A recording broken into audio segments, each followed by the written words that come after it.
All right, I hear the beep and I see the announcement at the top of the screen that this meeting is being recorded. Good evening, everyone. My name is Brian Walsh. I'm Director of the Labor Standards Enforcement Division within the Civil Rights Department. I think I know everyone, but this is a meeting of the Workplace Advisory Committee. As I mentioned a moment ago before we started the recording, our chair, Chelsea Gabbo is not with us this evening, so I'm going to be filling in her very big shoes. Turning to the agenda, the first thing we have is our kind of regular update from me. I don't have anything earth-shattering this month to share. We have a couple of settlements that are resulting from investigations that will be public data and ready to share soon. So I'm looking forward to those things. Some other things top of mind is we have a CLE presentation coming up on, I believe, December 2nd, but I have not too infrequently presented information with the City of St. Paul, and this is going to be another opportunity to do that. We, meaning Ashley and me, have submitted the appointments for this committee that will begin January 1, 2022. And I think that we got all of the seats filled except for one business seat that is vacant. So that is all in all a good track record, but we'll still be moving forward. We'll still be talking about trying to fill that seat and trying to figure out who or what business organization would make most sense. If anyone has any ideas, as always, please don't hesitate to let us know. Let's see. Oh, the only other update I wanted to mention, and maybe Madeline, if you want to jump in on this at all, is I talked with the Hennepin County Attorney's Office last week about some really exciting work that they're doing, really to try to figure out criminal enforcement of the state wage theft statute. As you all may recall, that's a new statute that went into effect, I believe, January 1, 2020, the state version. Oh, actually, maybe a few months before that. Someone can correct me. But point being, it's relatively new, and there are still kinks to work out. Namely, what agency is going to investigate these things, cases, potential criminal enforcement, what agency or agencies investigate them on behalf or for the Hennepin County Attorney, for county attorneys, and how does civil enforcement fit within that framework. So it was a really good conversation that I had, and I think some of you in this committee are aware of that ongoing work. And I think Madeline, I think you're directly involved. I know Chelsea is. I know the SEIU is. I know Dan McConnell is on the committee, and a bunch of others. Saytul, I don't see them here right now, but I think Merle is part of that work. But is there anything else that you want to add for the good of the group right now, Madeline, about that? No, I think you covered it. There are definitely a lot of people who are on this committee that are also on that council.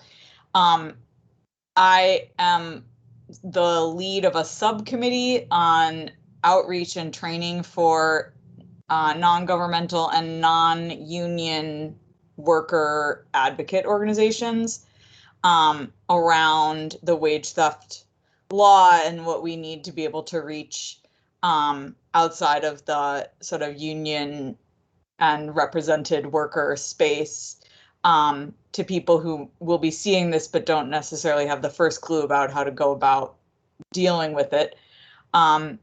And so if anyone here wants to be part of that, let me know. I'm definitely looking for outside input into that, and I'm happy to sort of be a liaison to the Labor Advisory Council on anything people are seeing. The focus right now that they're trying to do is really figure out what's the constitutional relationship between a civil enforcement agency like DOI or like labor standards and a law enforcement agency. How can cases come to one or the other and be handed back and forth, to really make sure we get the best outcome for the worker?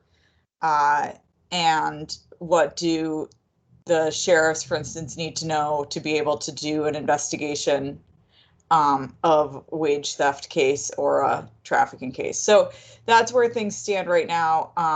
But yeah, please, if anyone's interested, get in touch with me, and I'm happy to take any information you have. And if you want to be more involved and help draft the training and outreach plan, that's great too. For people who don't have my email, I'll just stick it in the chat. Thanks, Madeline. And you highlighted this, but I just wanted to pull them out. There were a couple other things I failed to mention. You kind of hit them. One, this is a group sort of effort of both Ramsey and Hennepin County attorneys' offices, and also thinking about and pulling in very intentionally the sheriffs of Ramsey and the sheriff's offices of Ramsey and Hennepin County to see how that fits in. I was totally unaware before having this conversation about the potential capacity that exists for that type of investigation in the sheriff's offices. So I thought that was really interesting and exciting, as is the entire work and body of work and ideas, and really just the amount of collaboration that is potentially happening is in a lot of ways kind of rare and very exciting. So thank you. The next thing on our agenda is, as always, committee member updates. If we have anything for the good of the group that anyone wants to throw out there, now would be, and maybe just an update on what your organization is doing, and now would be the opportunity if you wish.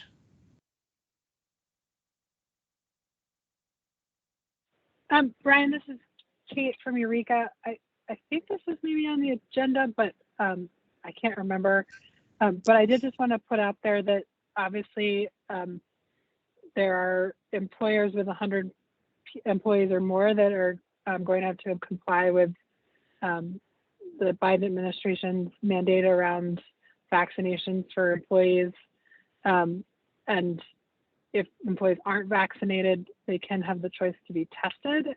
And I know there are several employers out there, us included, that are trying to figure out if there's ways to purchase or get access to bulk orders of testing, if we're going to be doing testing of employees that have a exemption or are not vaccinated. So if anybody has any information on that, I would love to get it to share with other employers that have 100 employees or more. Thank you, Kate. That is actually on the, yeah, we have that on the agenda, but we can just kind of address it now because it is a hot topic, and that's not, you know, this is a important thing. It's affecting tons of employers and tons of employees, and I'm probably not the, no, I'm not the expert on it because it's a federal initiative, so I can't say that I have dove really deep into the fine print, but I'll maybe just lift up a couple of things, and then if anyone else wants to weigh in, that would be great. And I don't see anyone from Target tonight, which is too bad because I was really looking forward to their perspective on it. But just to kind of remind everyone and lift it up, the Biden administration for employers with 100 or more employees mandate of either testing or COVID vaccine for all employees. Oh, looks like Merle's joining us. Let's see. It was announced announced by the Biden administration that this would be happening several months back, right? But then there were a lot, and at a high level, but then there were a lot of questions left unanswered, and it was sort of passed to the agency, which in this case would be OSHA, within the USDOL, Department of Labor, to sort of fill in exactly what would be required and how, what, when, and where. There were really big questions before that guidance came out from OSHA, and it finally came out last week. There were really big questions about, for example, what does the testing look like? Who has to pay for it? My understanding is that the employers don't necessarily have to pay for it, according to the guidance issued by OSHA. But I think, to your point, Kate, that doesn't mean necessarily that employers don't want to pay for it, or maybe feel sort of obligated to pay for it. I don't know. I don't want to put words in your mouth. I think part of what we're looking at, we're reviewing the guidance that just came out last week, but I think part of it is for convenience for employees, but also in terms of the administration of it, right? Because we have to track the testing. That it could be easier to try to offer that in-house. It's, for my read so far, very expensive to offer it in-house. I mean, in the thousands of dollars a week.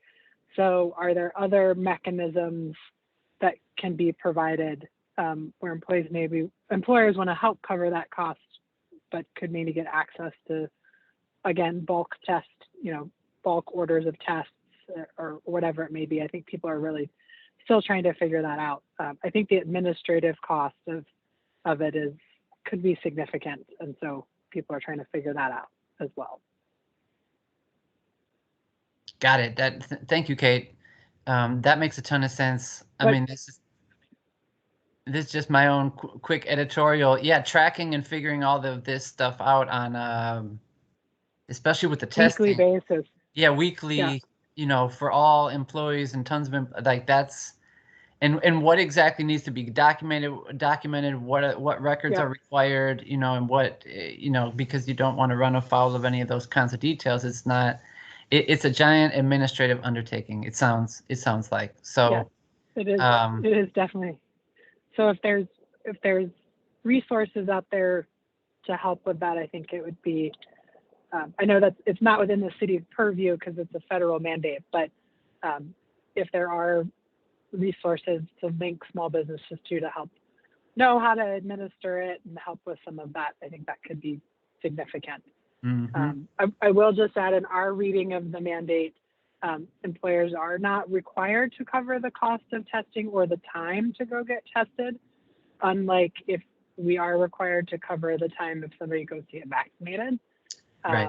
And it is also requiring a mask mandate for those that are not vaccinated. And the last piece I'll say is it does take, the employer is not responsible, it seems like, for validating somebody's vaccine. Because I think there were a lot of businesses that were concerned that they were going to get into the validation business of whether somebody's vaccine was valid or not. So it seems to be like there will be other resources for that. But there's still a lot of questions, I think. Wow. Yeah, that validating that the vaccine was actually administered, or validating which that it's a valid vaccine card. Oh, there right. There is some fraud around that. Yep. Right. Okay.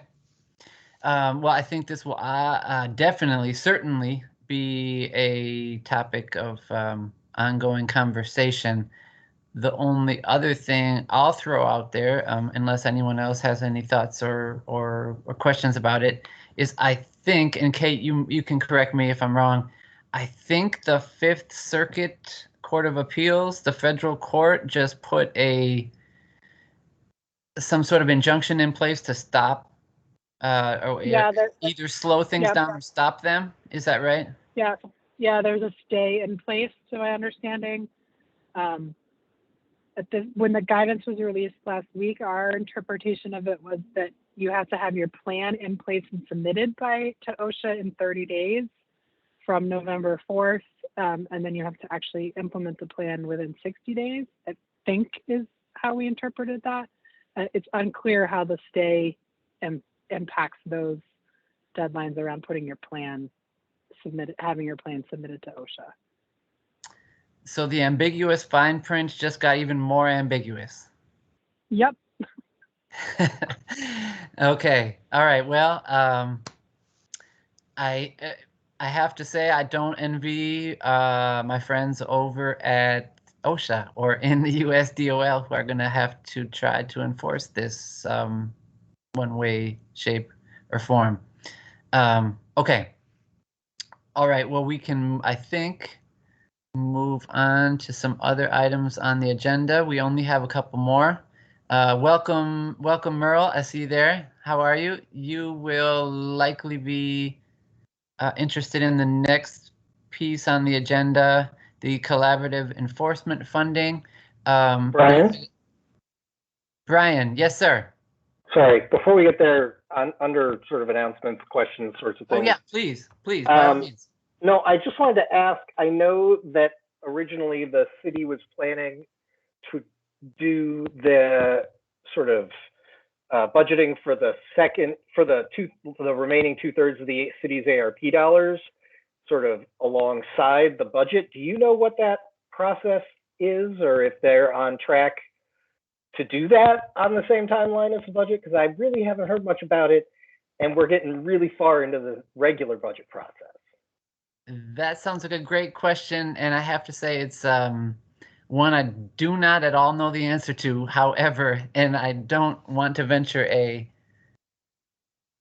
somewhat uneducated guess. However, I'm glad that Gia is here. Gia, are you multitasking, and do you have any thoughts or anything you want to add to Brian's question? We can have him repeat it.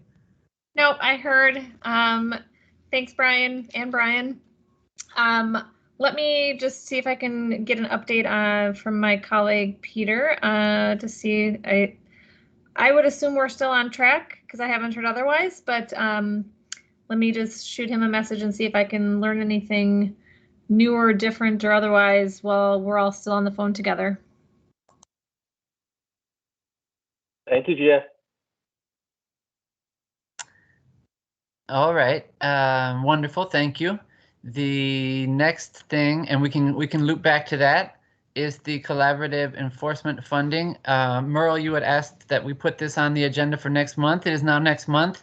I guess I don't know if either you, Merle, or Gia, if either of you or anyone else, Brian or anyone else on the call has any thoughts or any update about it. The only thing that I will say is that I know that Gia has been really on top of this and paying very close attention. And as far as I can tell from the Department of Civil Rights, been sort of making sure that myself and other folks in Civil Rights Department are in touch with the correct people in the budget office. And then I think looping in some folks on the city council to figure out exactly the path forward and what everyone wants to do and how that gets done. And at least from the department perspective, all of that feels appropriate and sort of on track, I guess. And I wouldn't be my place to say, you know, what exactly the outcome will be. But I think that there seems to be, I'm getting positive and supportive messages from Gia and others in the city, including some council members on a email that I saw, just sort of positive and reinforcement just of the concept in general and the work. So that, you know, I think is a positive development. Gia, I don't know. That was, I didn't say anything real specific. Is there any? No problem, Brian. A lot of word salad. We've I think you accurately described the sentiment and the movement forward of making that budget adjustment through an amendment. We're still finalizing that amendment, but I think what you described as it relates to that, the co-enforcement is true. So that'll be coming shortly. Great. Thank you so much. And thank you, Gia, for being here at this meeting too. My pleasure. Okay, I think that might actually be all the business that we have. I promised a short meeting without Chelsea and me just kind of filling in. I don't see the only other thing I really wanted to hear about from you all was the sick and safe time update coming out of the city of Bloomington. I think things are, the last time I've heard, things are sort of on track and moving forward, and that Bloomington is very, very seriously considering passing a sick and safe time ordinance, very similar to what we have here in the city of Minneapolis. I know that our friend Wade Loomberg is directly involved in that effort, and I don't see him on the call. Let me make sure. Let me show participants. No, I don't see Wade. We were going to look to Wade for a more specific update, but does anyone know or have any other insight into the efforts in Bloomington? Anything that I'm not aware of in the last few weeks?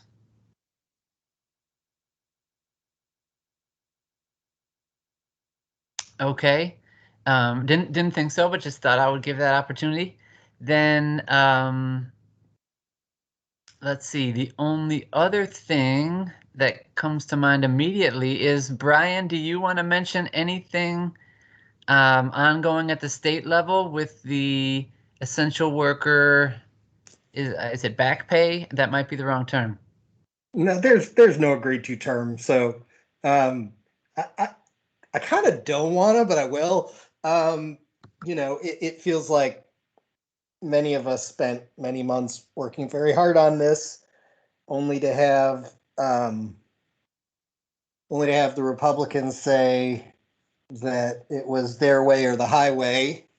And so, the governor and the speaker and the Senate Majority Leader are still meeting. They have talked about this, but my understanding from that meeting is that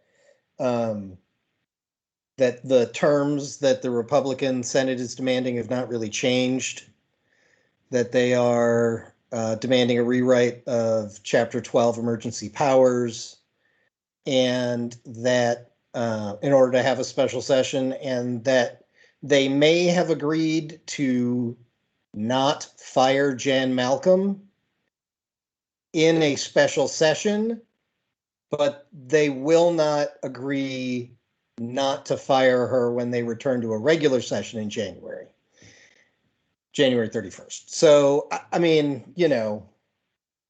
we're going to be doing we're talking to ABM about doing some targeted digital advertising between now and then. We're going to be convening the coalition to talk about a broader package come the next legislative session, because, a lot of the testimony we heard in that working group, that state working group, was, hit on a lot of issues way beyond the need for a one-time payment, that included, working conditions in meatpacking plants and nursing homes, and the nursing home, the shortage of staff in nursing homes, which, I've heard described not as a staffing shortage, but as a wage shortage. Problems in the childcare industry with regard to funding, the need for ongoing medical leave and paid family leave. So all of these issues came up, but the Republicans said, no, we have one job and it's to hand out money, and either you do it our way or we're not going to do it. So that's where we landed. So there's still at a stalemate of sorts. Yeah, I mean, at the very last meeting, the Democrats put forward a possible, sort of they made a counteroffer to their own offer, which those of us in labor all know is never something you want to be in a position to do, but they were really determined to try and get this money into the hands of workers. And so they put forward a proposal and said, would you even consider moving from your position? It doesn't even need to be this, but you've not made a single counter. You've not negotiated at all. Will you start negotiating? And they said, nope. We're going to forward 2 bills to the legislature. And then afterward, they said, we did our job. We forwarded 2 bills to the legislature. Of course, 2 bills means that nothing's going to happen, because the only way something was going to happen was if this group agreed. So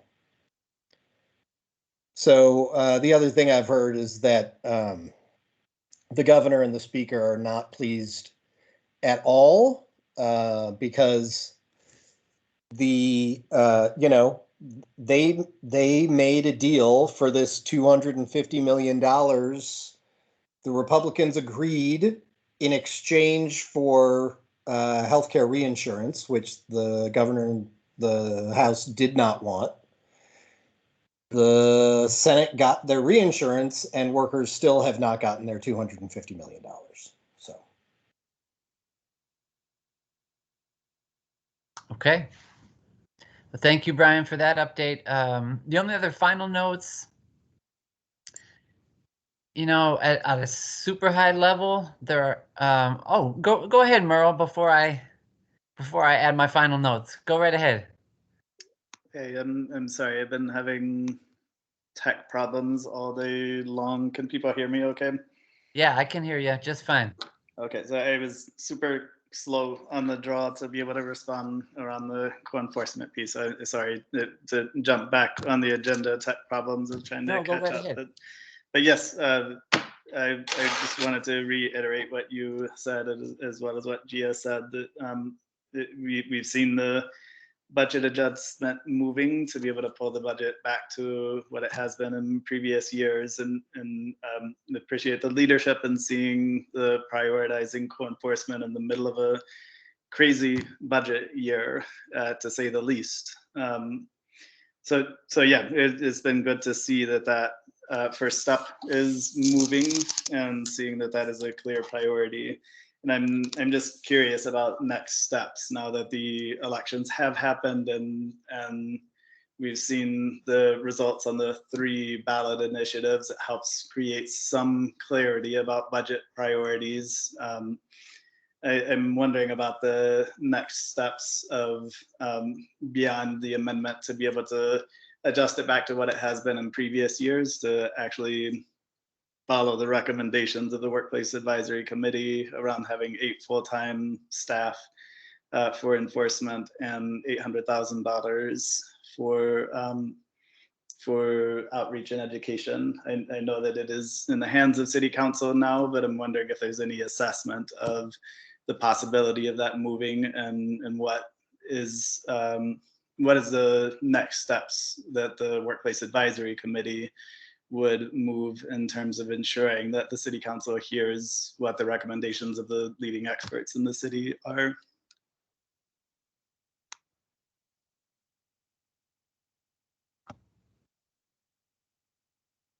Yeah, boy, great question, Merle. Procedurally, I don't know. Frankly, this this committee has a powerful voice, really, because I think more than anything, the identity of the members of the committee, and it's not really, certainly not my role in labor standards to do any sort of lobbying whatsoever, one way or the other, about either policy or budget, really. But this, I guess that really is a great question to sort of throw out to the group, I guess I would say. And, what is the appetite of the group? Right. Yeah, I was meaning the question towards the group more than at you, and if people have any thoughts, and clearly not in a lobbying capacity, but in a capacity of just ensuring that the people who are making these decisions have seen what the leading experts in the city are saying needs to happen around this.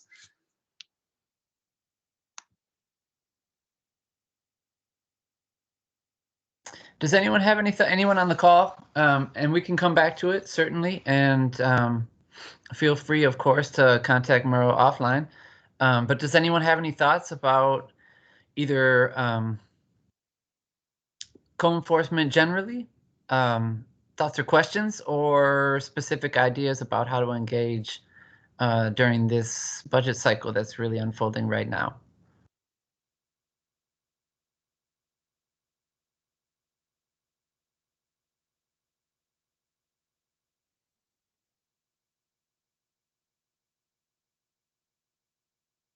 All right, well, we'll stick a pin in that one, of course, and return to it again next month. And I don't know if Chelsea has some thoughts that she would add to the conversation, and she'll be back hopefully next month.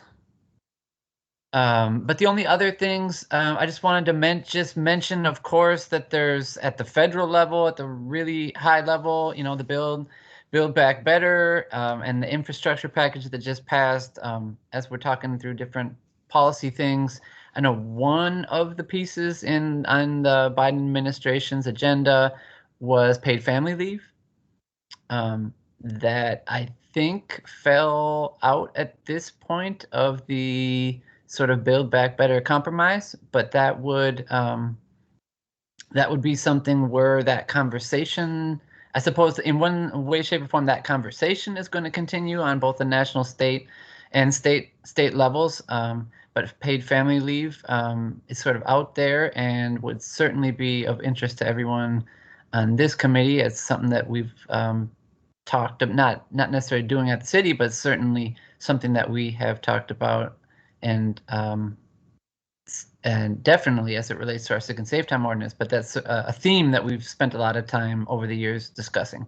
So just want to name that, and then just wanted to name the labor market, just the labor market and the challenge that a lot of employers are having finding employees, especially in service industries, restaurant, hospitality, etc., and the apparent, at least according to the newspapers that we're all reading, that a lot of workers are really flexing power and recognizing the leverage that they have in a tight labor market, and that is a really significant phenomenon, and it affects everything that we discuss every single month in this committee, and everything that the Labor Standards Enforcement Division regulates, the conditions and the payment of employees. The labor market is the